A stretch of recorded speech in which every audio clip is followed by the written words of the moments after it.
The reason why we chose Passive House was because what we wanted to do is a completely off-grid house. And the Passive House come along, so he mentioned about Passive House and I do a research and all that. And it sounded like the one we want. I'm Andrew Goy, Director of Goy Cohen Builders. We're at our first certified Passive House project in Outram in South Gippsland, which we completed in 2018. A Passive House is a highly efficient building that seeks to reduce energy consumption by as much as 90%. To achieve Passive House certification, we need to be looking at 5 key areas. They are superior insulation, an airtight construction, Passive House certified windows, a HRV system for ventilation, and to eliminate or at least to treat thermal bridges within the building envelope. To achieve Passive House standard, our insulation must be a continuous, unbroken layer of insulation. In this case in Outram, we've got R6 in the floors, R3.5 in the walls, and R6 in the ceiling. And that insulation is a continuous, unbroken layer. Unlike a conventional house, that may not be the case, where you might have R2, 2.5 in the walls, but because it's not continuous, the effectiveness of that is really reduced down to potentially as little as R1.5. So it's nicely insulated, no draft. When we do need heating or cooling, it doesn't take much to heat or to cool the place. And then it stays cool or stays warm for a long time. I don't have to use too much of the energy that I have collected from the sun. I don't have to do too much of those heating or cooling. The house is comfortable all year round. Typically a Passive House window will be triple glazed, but not necessarily, depends on the site. But also triple sealed is the important thing. So the window itself is airtight, and then also the important difference with a Passive House certified window is the U value. The thermal conductivity is typically going to be less than 1. A standard aluminium window, for example, might be as much as 8. So a huge improvement in thermal efficiency.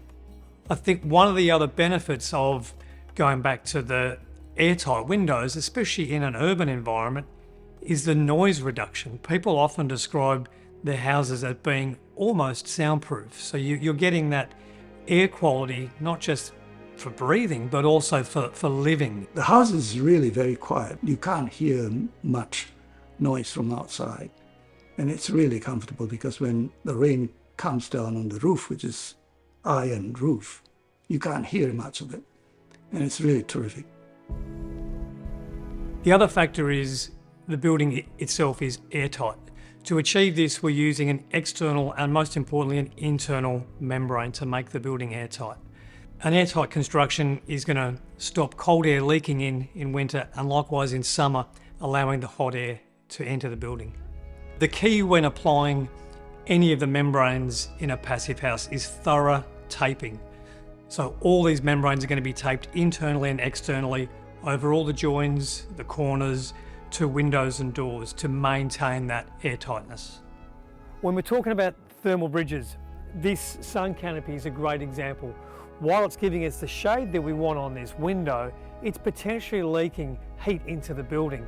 So behind this cladding on the walls here, we've got a bit of high performance insulation to stop that heat transferring into the building. The final component for a Passive House is the HRV system.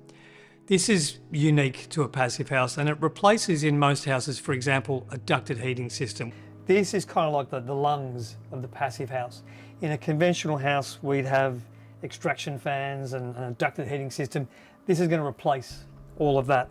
The difference is what we've got to do here is we're taking with these grey ducts our exhaust air, a dirty, moist air from bathrooms, kitchens, laundries, while these white ones, they're going to bedrooms and hallways supplying fresh air. It all merges through here. The moist, dirty air is going to be sent out of the building, and then when it needs to balance that air out and bring in some fresh air, it's returning over this same heat exchanger that the air left out of to preheat the air. Not only that, it's also dehumidifying and taking any moisture out via this little drain pipe here. The other thing about the passive house that's really good is this concept that the air circulates 24 hours a day. So when we leave the house and then come back a few weeks later or something, there is no musty smell, there is no anything smelly in the house because everything is circulated and it's all very nice, and there's no mold in the bathroom, all these kind of things that you would expect. In this particular example down in Outram, this house is completely off-grid, meaning it has no utility connections at all. The owners here simply pay their council rates and their building insurance. Everything else is completely self-sufficient. I think I would recommend the passive house or all future houses because it saves a lot of energy. So we want to be able to generate our own electricity, process our own waste, get our own water from the rain, and all that sort of things. And it's environmentally pretty good. And if you're in the country in particular, it's really well worth it to do the passive house. From our point of view, the passive house has paid off for us because it's well worth the extra expenses because, for a start, we don't have any more expenses after this, and it's really worked really well for us. We've been here for 5 years now, and it's really terrific. Oh, Andrew is very good for many reasons, I think, because he is one of those workers who, or tradesmen who really love his trade and very professional. So there's a lot of people who just build. That's fine, but Andrew is very proud of his result and all that. So the quality is there.